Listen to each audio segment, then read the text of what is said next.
Estamos de volta com Programação Nacional. Hoje nós estamos falando especificamente sobre aquecimento global. Estou aqui com a presença de Jurandir Zulo Júnior, pesquisador da Universidade Estadual de Campinas, a Unicamp, e também engenheiro agrícola. Bem, a gente estava falando um pouquinho no bloco anterior e terminamos nessa questão da elevação do nível do mar. Agora, em novembro de 2015, doutor, a NASA afirmou que após uma análise por medição de satélite feita no período de 92 a 2008, o lado leste da Antártida, localizado no Polo Sul, está ganhando gelo ao invés de perder, enquanto o lado próximo à América do Sul está mais quente. Como explicar o aquecimento global nessas condições? O que está acontecendo ali? Eu não entendi essa daí. Está saindo totalmente do, tá meio maluco equilíbrio, o negócio, né? O que eu tenho acompanhado, já vi em alguns congressos, essas geleiras elas têm uma dinâmica. Então, durante uma época do ano, elas têm uma certa dimensão e depois reduzem o tamanho e voltam, né? Parece que elas estão pulsando. Então, um trabalho que eu acompanhei, que eu vi a apresentação, ela continua pulsando, ela expande e contrai, mas cada vez expandindo menos e contraindo mais, né? Reduzindo. Isso é uma indicação do aumento das temperaturas, né? Seria uma indicação, uma relação dessa menor expansão das geleiras, né? Ela aumenta menos e diminui mais nesse ciclo, então ela continua aumentando e diminuindo, só que sempre com uma tendência maior de reduzir, né? Isso provocado pela elevação das temperaturas, né? Lógico que o clima, né, sempre ele é cíclico, né? Como é o caso que eu mencionei das temperaturas mínimas, só que esse ciclo ele vai sempre com uma tendência de elevação. E nesse caso também, né? Então isso que tem sido observado com mais frequência, uma expansão das geleiras, uma redução, mas sempre expandindo menos e contraindo mais, né? Então, dependendo da época do ano onde são feitas as imagens, né, nós percebemos uma expansão, uma contração. Um outro ponto importante quando são usados dados de satélites é que, infelizmente, as séries não são muito longas, né? Os satélites, eles são aí nós temos a era espacial tem 50 e poucos anos, né, indo para 60 anos. Isso, no caso do clima, não é uma série muito longa, né? De forma geral, mesmo os dados de temperatura, de termômetros, né, as séries históricas não são muito longas. Isso é uma desvantagem que nós temos quando estudamos as mudanças climáticas.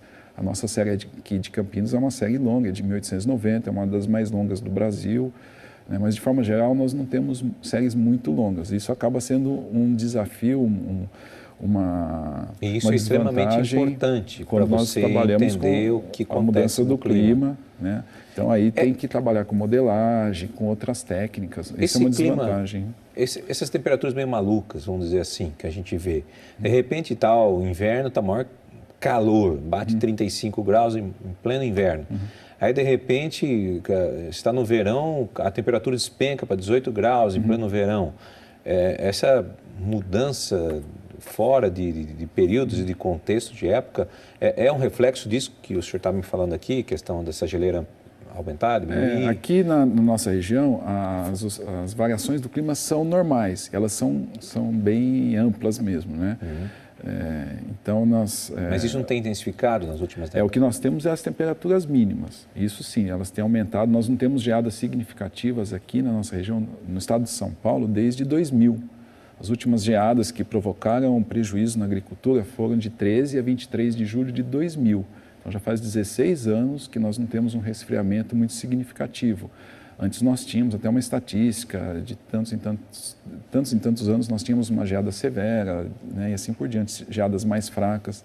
Então os nossos invernos têm sido, de forma geral, mais quentes, né? Nas temperaturas máximas nós ainda não identificamos uma tendência, né? E nas chuvas o que nós temos identificado são as quantidades não têm mudado de forma geral, lógico que de um ano para o outro ela oscila, como nós tivemos 2 anos secos, nos últimos dois, esse ano foi um ano normal, de normal para mais em junho chuvoso. Choveu muito. Em junho choveu bem, região. Julho já nós tivemos 2 milímetros, agosto ainda não tivemos chuva, né? Nós temos registrado, especialmente na época do verão, a quantidade não tem mudado, respeitando as oscilações de um ano para o outro. Mas o número de dias com chuva tem sido menor.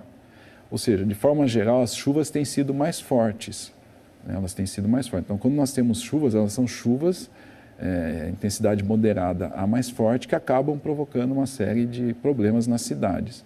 Mesmo colegas que trabalham em São Paulo, eles comentam que São Paulo não tem quase garoa mais, que é conhecida como a terra da garoa, né? Então nós temos chuvas mais fortes ou moderadas, né? No sul, teve esses tempos, pedras de gelo enormes caindo naquela região. Então, assim, a gente tem visto umas coisas meio anormais. Sim, esses fenômenos mais extremos sempre chamam a atenção, porque é uma das previsões do aquecimento global, né? A ocorrência com uma frequência maior de fenômenos mais extremos. Então, em regiões que tem furacões, que não é o nosso caso, nós tivemos o Catarina, né, que foi por um ano analisado se ele foi um furacão ou não, e por um ano ele foi chamado de fenômeno Catarina, depois que foi dado o nome mesmo de furacão. Mas em regiões onde acontece, a previsão é que eles aconteçam com uma intensidade maior, né? Por quê? Porque aí pelo próprio aquecimento, né? O que pode acontecer na nossa região são as microexplosões, como nós tivemos em junho, e também os tornados, né? Eles podem acontecer. É lógico que não com a mesma frequência, eles não acontecem com a mesma frequência que acontecem em outras regiões do mundo. Aquela região central dos Estados Unidos, Oklahoma, Kansas, ali tem uma frequência de ocorrência muito grande pelas próprias condições, pelo que se conhece até do próprio fenômeno. É uma região que tem encontro de massas de ar diferente, né, de origem diferente, quente com frio, é uma região plana. Então, tem toda uma condição favorável para a ocorrência dos tornados. Nos Estados Unidos, por exemplo, tem os furacões. Em outras regiões, o furacão é chamado de tufão. Né? Aqui nós temos os ciclones extratropicais, né? As frentes frias que podem provocar os ventos mais fortes. Então,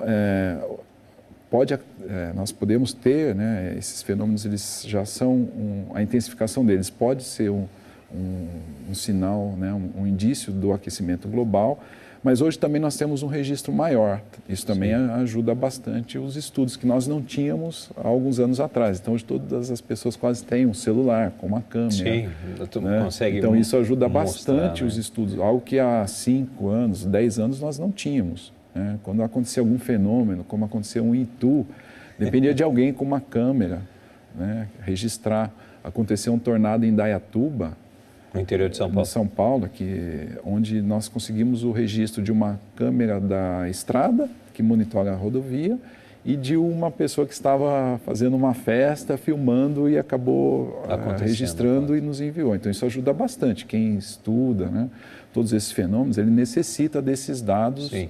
Os satélites, que são recentes, eles ajudam bastante. Muito, né? ainda. Olha, e por falar nesses fenômenos, doutor, na última década, vulcões no Chile e na Ásia lançaram aí no ar, em apenas 6 meses, uma poluição tal que a humanidade, no ritmo atual, levaria 300 anos para conseguir, segundo alguns cientistas. No entanto, o clima da Terra não foi tão drasticamente alterado.